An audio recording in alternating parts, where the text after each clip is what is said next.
Você sabia? Quem faz tour em Ouro Preto ou acompanha o canal Paulo Guia sabe que a maioria das pessoas só buscam o século XVIII em Ouro Preto. O ouro e os inconfidentes. Mas hoje eu tiro vocês do circuito óbvio da Praça Tiradentes para desvendar um casarão oitocentista que guarda a memória de um homem que abalou o império do século XIX. Um gênio que muitos deixam passar, mas cuja história real vamos descobrir agora. Nossa história começa em 1825. Bernardo Guimarães nasceu aqui, na antiga capital imperial. Mas se você me perguntar onde fica a casa exata do seu nascimento, eu te digo, é um mistério documental. O pai dele era funcionário da província. A família mudava muito de endereço. E quando Bernardo tinha 4 anos apenas, mudaram-se para Uberaba, cidade mineira. O registro da infância se perdeu, mas a ligação dele com Ouro Preto jamais se rompeu. Antes de voltar para as nossas ladeiras, Bernardo formou-se em Direito em São Paulo. Foi magistrado em Goiás e jornalista no Rio de Janeiro, convivendo com a corte. Mas o magnetismo de Ouro Preto sempre chama seus filhos de volta. Em 1866, já um homem respeitado, ele retornou definitivamente à sua terra natal para assumir a prestigiosa cadeira de retórica e poética no antigo Liceu Mineiro. Como professor, Bernardo Guimarães tornou-se parte ativa da intelectualidade de Ouro Preto imperial. Seu cotidiano dividia-se entre as salas de aula e as caminhadas por nossas ruas, observando os contrastes da sociedade da época.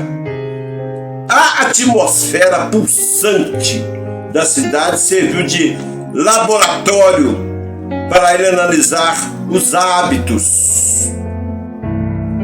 e as injustiças que mais tarde transformaria em literatura universal.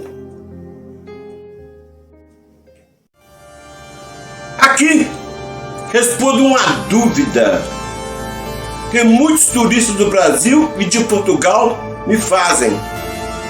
Bernardo Guimarães foi um inconfidente? A resposta fidedigna é não. Existe um abismo de tempo entre eles. A inconfidência aconteceu em 1789, no período colonial. Bernardo nasceu quase 40 anos depois no Império. Mas preste atenção, ele herdou o espírito deles, absorvendo o sentimento de inconformismo das nossas ruas. Bernardo não era aquele tipo de professor rígido e trancado em gabinete. Ele era a personificação da boemia de Ouro Preto no século XIX. De barbas longas e espírito livre, adorava frequentar as tabernas locais, declamar poesias improvisadas e quebrar os protocolos da sociedade imperial. Ele tinha forte ligação com os estudantes e era uma lenda viva nas noites da nossa antiga capital. Mas a boemia precisava dar espaço à concentração. Para focar em suas grandes produções, Bernardo precisava de um refúgio. O endereço definitivo é bem conhecido por nós. A Rua Alvarenga, número 794, aqui no Ouro Preto, no tradicional bairro das Cabeças. É lá no bairro das Cabeças.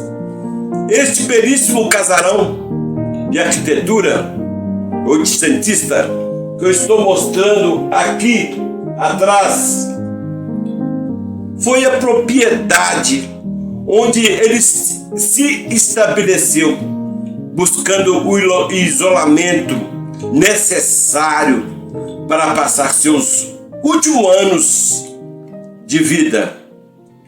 E foi justamente vivendo neste ambiente pacato das Cabeças, observando a rotina da província, que Bernardo Guimarães deu vida à sua obra-prima universal.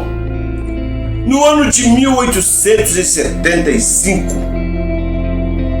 vinha ao público o romance que todos já leram, A Escrava Isaura, a história da jovem cativa que sofria com as obsessões de seu senhor cativo. Cativou os leitores imediatamente, usando o cenário realista que o autor colhia aqui na região. Vale destacar que A Escrava Isaura não foi apenas um romance de entretenimento, foi uma poderosa arma política, publicado 13 anos antes da Lei Áurea, em um momento em que o debate sobre o fim da escravidão incendiava o país. Bernardo Guimarães ele usou sua caneta para humanizar a dor dos cativos e acelerar o movimento abolicionista a partir de Ouro Preto. E esse impacto cruzou o Oceano Atlântico. Fala agora com nossos seguidores de Portugal, por exemplo. Vocês sabiam que A Escrava Isaura se tornou um fenômeno editorial absoluto nas terras portuguesas ainda no século XIX? Os leitores lusitanos ficarão fascinados pela narrativa, colocando o nome de Ouro Preto no mapa cultural da Europa, muito antes das famosas adaptações para a televisão. Os anos de boemia e trabalho intenso cobraram seu preço. De volta ao nosso casarão do bairro das Cabeças, a saúde de Bernardo começou a declinar. Cercado por os seus livros e pela família, ele enfrentou suas limitações até falecer em 24 de março de 1884, aos 58 anos. A notícia parou Ouro Preto e a população chorou a perda de seu grande cronista. Mas a história de um casarão que aqui nunca termina com a morte de seu dono. Décadas se passaram e o imóvel da Rua Alvarenga, número 794, continuou ligado à arte. Na década de 1960, o local foi escolhido para sediar a FAOP, a Fundação de Arte de Ouro Preto, lugar onde o mestre produziu páginas imortais, transformou-se em um polo de preservação, arte e restauro. No dia de seu sepultamento, em 1884, as ladeiras de Ouro Preto testemunharam um dos maiores cortejos fúnebres da época imperial. O corpo de Bernardo Guimarães não foi levado para as grandes matrizes do centro. Em um gesto carregado de simbolismo, a multidão silenciosa seguiu em direção a um dos templos mais tradicionais e representativos da nossa comunidade. Chegamos ao nosso destino, o cemitério da Ordem Terceira de São José dos Pardos, na Rua Teixeira Amaral. É aqui, nos fundos dessa histórica capela, repousam os restos mortais de Bernardo Guimarães, junto ao busto em bronze. Esse que eu estou mostrando para vocês aqui,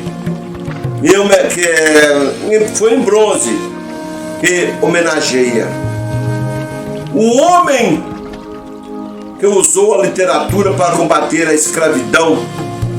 Foi recolhido eternamente no solo de uma igreja historicamente ligada à comunidade parda. Com essa história fantástica, nós fechamos o nosso 109º episódio. Ouro Preto é maravilhosa, exatamente por isso. Ela é feita de camadas, e ir além do óbvio nos revela gigantes como Bernardo Guimarães. Se você gostou de conhecer esse roteiro alternativo e quer continuar descobrindo os segredos reais das nossas ladeiras, não esqueça de deixar o seu gostei. Se inscreva aqui no canal Paulo Guia e compartilhe também o vídeo com quem ama a nossa história. E claro, quando você vier a Ouro Preto, faça o seu tour comigo, Paulo Guia, sou guia de turismo, para pisarmos juntos nesses caminhos. Muito obrigado e até o próximo vídeo.